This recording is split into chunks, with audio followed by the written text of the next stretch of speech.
Hello, my name is Lauren, and I'm 32 years old. I was married to my husband Ryan for 3 years before something unexpected happened that turned our lives upside down. It all began with the arrival of my younger sister, Julie. She's 3 years younger than me, and during our childhood, she was nothing short of a bully. Julie had inherited my mother's striking features, sharp facial structure, slim figure, and piercing blue eyes. Meanwhile, I took after my father with brown eyes and a softer, fuller body. Growing up, I struggled with my weight and had to adhere to strict diets to maintain a healthy shape, whereas Julie stayed effortlessly slim without any such efforts. Our relationship as teenagers was strained, to say the least.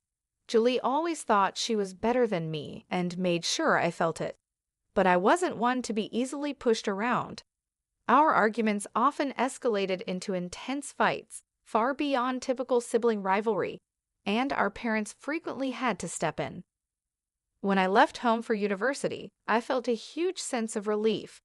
We didn't stay in touch much after I moved out, only seeing each other on a few occasions where we managed to remain civil.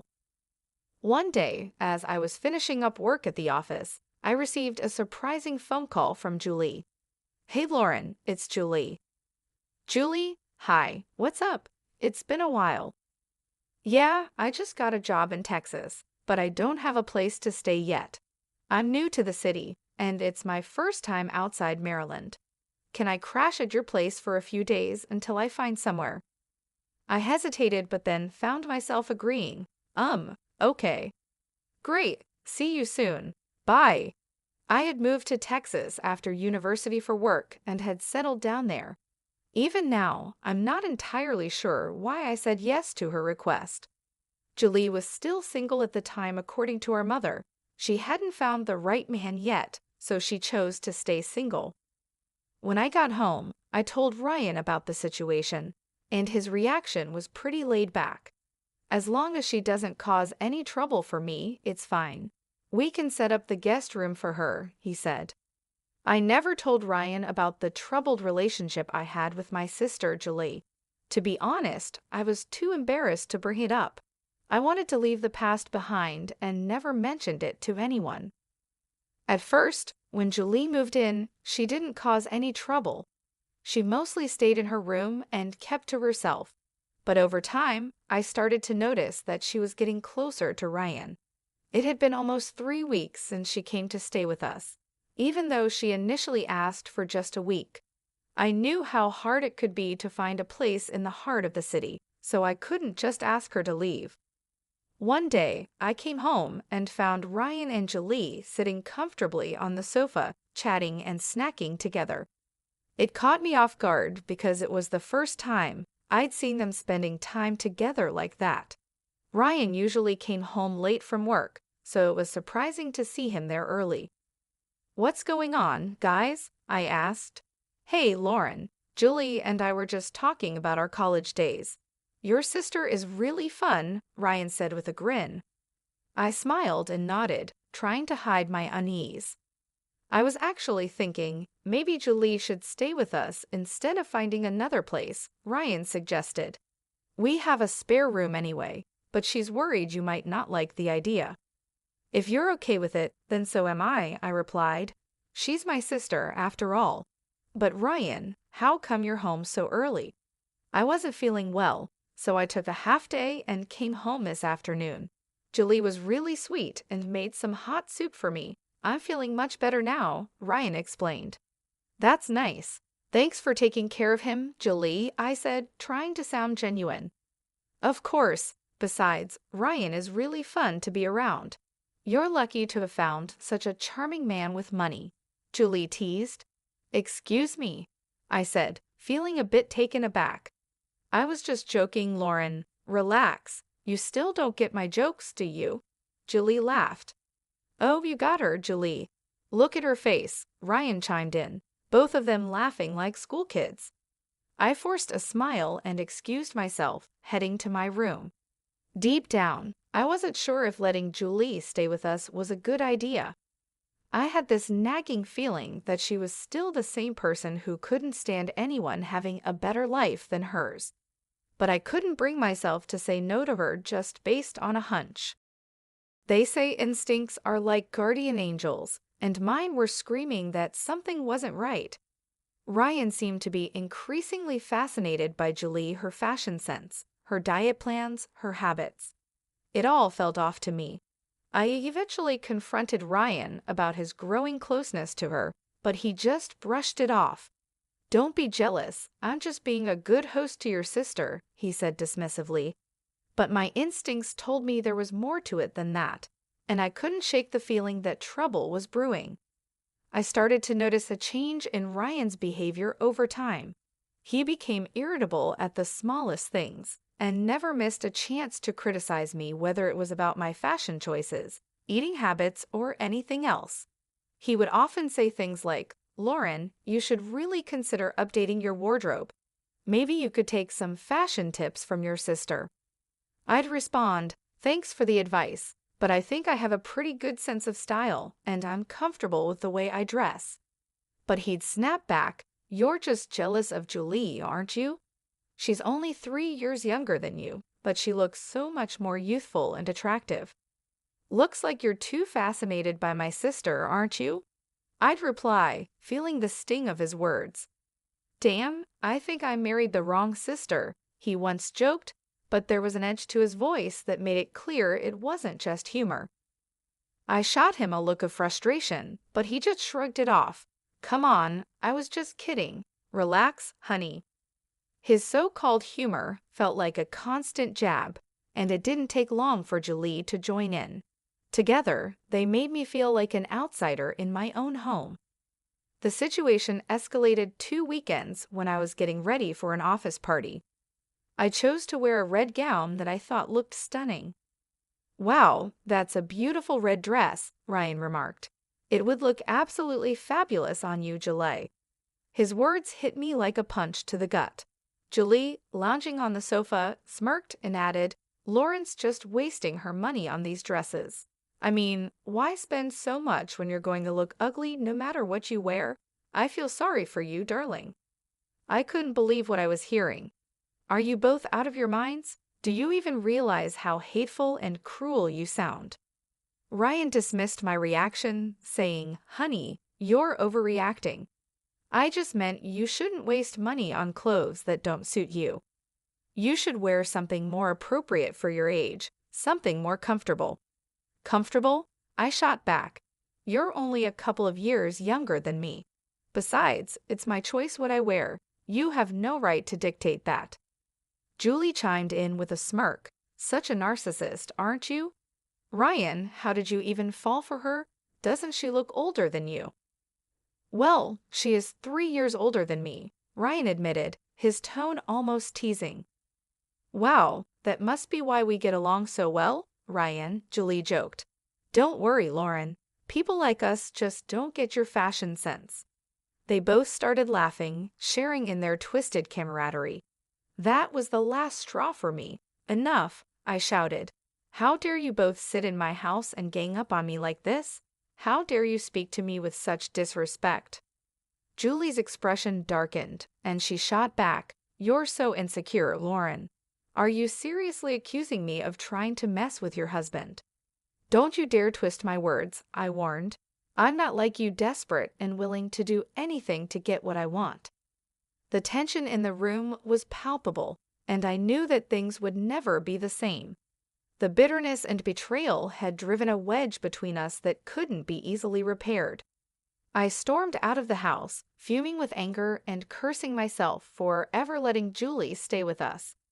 As I walked, I couldn't help but think of ways to get back at those two for turning my life upside down.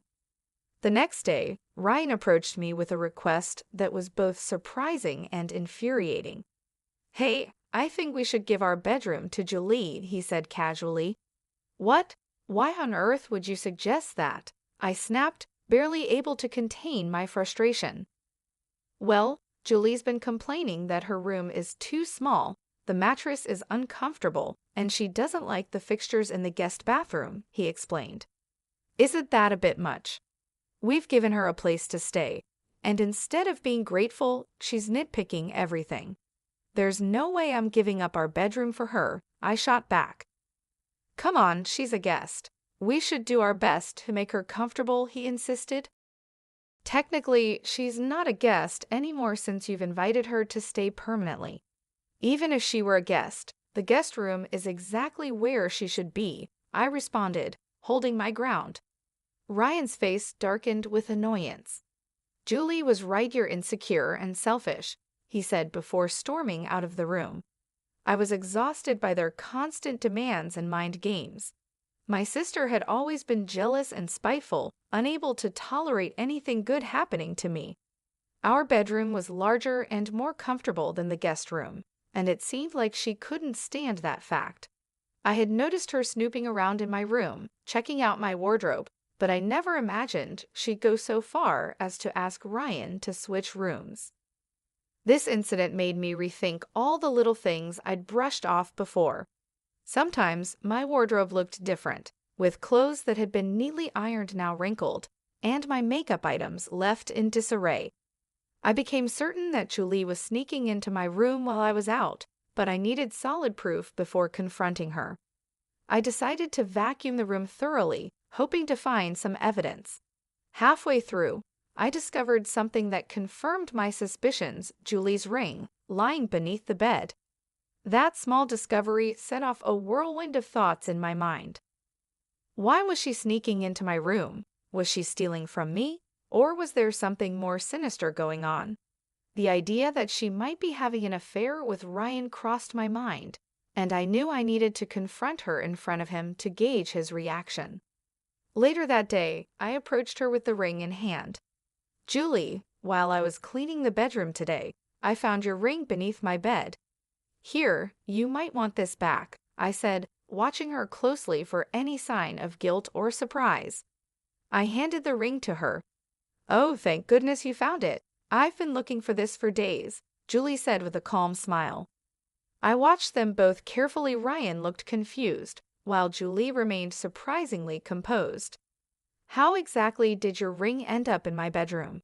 I asked, trying to keep my voice steady. Oh, I was changing in your room, and it must have slipped off my finger and rolled under the bed. I searched for it but couldn't find it, she replied, as if it was the most natural thing in the world. I was stunned by how casually she responded. And why were you changing in my room? I pressed. Oh, I used your bathroom because the water wasn't running properly in mine, so I thought it would be easier to use yours, she said, still calm. Really? But you didn't mention anything to me. I could have called a plumber to fix it, I said, not buying her story for a second. Before Julie could answer, Ryan cut in. Come on, Lauren, why are you making such a big deal out of this? It's a small thing. And besides, that's why she wanted to switch rooms anyway. I'll call the plumber and get it sorted. Julie had always been a master at lying, even when we were kids. I knew she was making up this story on the spot, and I could see that Ryan, who had been confused at first, was now completely taken in by her calm demeanor and smooth lies. It was clear to me that something was going on between them, but I needed solid proof before I confronted them. Otherwise, I would just come across as paranoid. So, I decided to bide my time, swallow my anger, and gather evidence. We had lived in that apartment for years, and I had a good relationship with the security guards and the building's caretaker. The next day, I casually struck up a conversation with the guards, trying to gather information about Ryan's comings and goings. To my surprise, one of the guards told me that Ryan came home every afternoon and then left again before evening. That piece of information was the missing link I needed. I was shocked he was taking breaks from work to come home and spend time with Julie, only to return to the office as if nothing had happened. It was infuriating, but I didn't let my anger show. Instead, I began to plan my revenge on both of them. Sleeping in that bed, knowing what had been happening behind my back, made my skin crawl. But the thought of exposing my sister and my deceitful husband kept me going. I knew I had to be smart about it. I devised a plan to finally confront them. I called my parents-in-law and invited them over for lunch, telling them that Ryan had been promoted and I was throwing a surprise party to celebrate. I'd offered to pick them up the next day in the afternoon, so we could all arrive at the house together. Little did they know, this was all part of my plan to reveal the truth and take back control of my life. I considered calling my parents to witness the shocking scene that was about to unfold, but I hesitated. I was worried my mother might accidentally tip Julie off, so I decided to keep them out of the loop. The next afternoon, I called the security guard of our building. "Hi, this is Lauren from apartment 255. I can't seem to reach my husband, Ryan. Did you see him come home this afternoon?" "Yes, he just arrived a little while ago. Do you want me to pass a message to him?" the guard replied. "No, that's okay. I'll try calling him on the landline." "Thank you," I said before hanging up. I quickly drove over to my parents-in-law's house to pick them up. "Hey, come on in," I greeted them with forced enthusiasm. "Lauren, why did you plan a surprise on a weekday?" Teresa, my mother-in-law, asked curiously. "Well, Ryan called in sick today because he wasn't feeling well, so I thought a surprise party might cheer him up.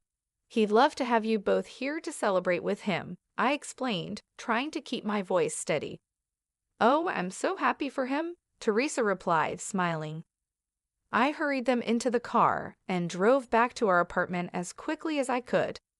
When we arrived, instead of ringing the doorbell, I used my keys to unlock the front door. I turned on my phone's camera and told my in-laws that I wanted to capture Ryan's reaction to the surprise. The living room was empty, but I knew exactly where to find them. I led my parents-in-law quietly toward the bedroom, motioning for them to follow me on tiptoe. When I opened the bedroom door, the sight that greeted us was exactly what I had feared. Ryan and Julie were caught in the act, frozen in shock at being discovered. Ryan's face turned red as he yelled, "You filthy pig! What are you doing here?" Calmly, I replied, "I'm not alone." I stepped aside, revealing his parents standing behind me, their faces twisted in horror. Ryan and Julie scrambled to get dressed, while Ryan desperately tried to explain. "Mom, Dad, this isn't what it looks like. I can explain, please wait." But Jason and Teresa were too disgusted to listen. They turned and left the room in shame. I followed them back to the living room, trying to hold back the tears. "Jason, Teresa, I'm so sorry you had to see that, but I didn't know any other way to expose the truth.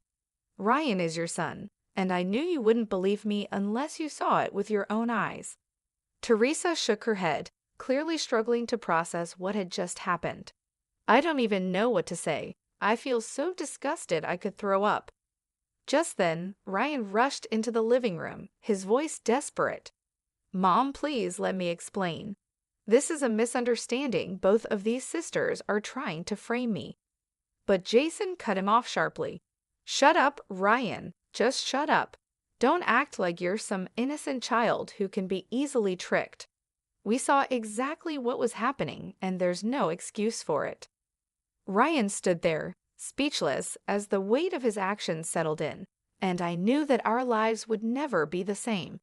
"I can't stand to look at you, Ryan. We're leaving. Don't you dare contact us ever again, you disgust us," Teresa said with a tone of finality. As soon as Jason and Teresa walked out the door, Ryan and Julie turned their anger on me. "You ugly, selfish woman. Always playing the victim," Julie sneered. "You've been like this your whole life. I stayed at your house, and instead of being grateful, you accuse me of sleeping with your husband? Wow, I was stupid to think you might have matured, but you're just as awful as you were as a kid." "And what about you?" I shot back. "A pathetic scumbag who's just as rotten now as ever. Why didn't you tell my husband about your lazy, couch potato teenage years? Embarrassed to admit who you really are." "I've had enough of both of you," I shouted, pulling out my phone. "I'm sending this recording to Mom and Dad. They deserve to know what kind of daughter they have." Julie's eyes widened in fear. "Don't you dare do that. I'll sue you for framing me." Good luck with that, I retorted. Finally, I pulled out the divorce papers I'd been carrying in my bag and threw them in Ryan's face. Both Ryan and Julie were furious, hurling insults at me as I grabbed my bags and left the house. I had already packed my things, so I didn't have to endure their cruelty any longer. I moved in with a friend for a few days until I could find a decent lawyer to help me secure alimony from Ryan. I sent the video recordings to my parents, who were horrified and ashamed of Julie and Ryan's betrayal. My parents wanted me to move back to Maryland, but I was determined to rebuild my life on my own, so I stayed with my friend. 6 days later, I received a call from my mother-in-law, Teresa. "Lauren, where are you?" she asked, her voice trembling. "Teresa, what's wrong?" "You sound upset," I replied, concerned. "It's Ryan. He's been arrested for embezzling funds from his company." "What?" I gasped. "Yes, the amount is massive, over $500,000. We need to return the money as soon as possible, or he'll face criminal charges with severe punishment." $500,000, oh my God, I whispered, trying to process the information. "Yes, and if we don't pay it back, Ryan's situation will get much worse," Teresa continued, her voice full of despair. "Then why don't you ask him to pay the money back and be done with it?" I suggested. "Julie has run off with the money," Teresa explained. "The police are looking for her, but we think she's already left Texas. Ryan transferred the money to her account to avoid suspicion, but after he got caught, she disappeared. He's been trying to reach her, but she's abandoned him." The shock of it all left me speechless. Julie had not only betrayed me, but also Ryan, taking the money and running, leaving him to face the consequences alone. I wasn't shocked to learn that Julie could do something so selfish. She was always a terrible person.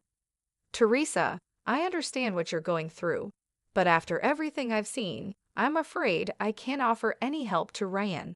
I'm sorry, but I just can't. But we need to find Julie and the money to save Ryan. Could you help the police by giving them details about Julie's friends and relatives where she might be hiding?" Teresa pleaded. I paused, taking in all the information. "Teresa, it's been over a decade since I left Maryland, but I'll see if I can remember anyone Julie might be in contact with." After hanging up, I started making a list of friends and relatives where Julie might be hiding. For a moment, I hesitated. Was it right to give this information to the cops and potentially get my sister arrested? But then, memories of all the humiliation and bullying Julie had put me through flooded back. I knew that even if Julie was arrested or the company got the money back, Ryan might still escape with only minor consequences. That thought fueled my determination. I decided to take my revenge on both of them and gave all the information to the police. There was no way I was going to let Julie enjoy that stolen money. One name stood out on my list: Lily, Julie's best friend. Lily was just as devious as Julie, and I had a strong feeling that Julie would be hiding out with her. I was right. 5 days later, Julie was arrested at a bar in Maryland, partying lavishly with Lily. The police investigation also uncovered that Lily was deeply involved in the money laundering scheme. It turned out that Julie and Lily had been embezzling funds from companies for quite some time. Ryan, being a newcomer to their schemes, was charged with lighter offenses and was released on bail after a few months. However, Julie and Lily faced much more severe charges. My parents, disgusted by what Julie had done, refused to bail her out. While all of this was unfolding, I filed for divorce and alimony from Ryan and Julie. Since both were in jail, they had to pay the alimony from their savings. When Ryan was finally released, he struggled to find a decent job due to his criminal record. He ended up losing all his savings to the divorce and court cases, and eventually had to take up an odd job just to get by. As for Julie, she remains in jail, rotting away with her evil friend Lily. Sometimes, revenge can be incredibly satisfying.